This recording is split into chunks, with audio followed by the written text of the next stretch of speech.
Francesco Moriero ka mbetur më shumë se sa i kënaqur me fitoren ndaj Vllaznisë. Sipas tij, skuadra tregoi karakter në fushën e lojës, ndaj dhe e meritoi suksesin. Ishte një ndeshje luajtur hapur. Kemi fituar kundër një ekipi të fortë, të cilit i bëj komplimente, sepse kanë bërë një ndeshje të mirë.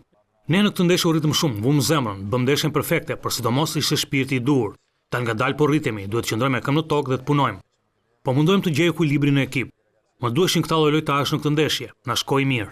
Ndërkohë, për trajnerin e Vllaznisë Edi Martini, 3 pikëshi nuk mund të merret me momente që nuk kanë lidhje me futbollin e luajtur. Na ndikoi më tepër gjëra fizike. Thash 6 mungesa për ekipin janë shumë.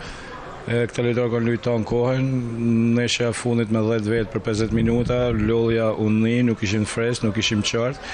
Normalisht janë edhe lojtarë këtu që mungojnë, kishim mundësi edhe ne të shënonim, kishim rastet tona, sikur të shënonim do kishim folë ndryshe, por kjo e futbolli, humbë me 3 pikë që më vjen keq sepse si u paraqit loja, jo se luajtë më mirë se flamurtore, ne kishim rastet tona dhe tynet, po mund të them që rezultati më i drejtë do të ishte barazimi. E në këtë mënyrë, flamurtari merr një 3 pikë shumë të rëndësishëm, kurse Vllaznia pëson humbjen e dytë të sezonit.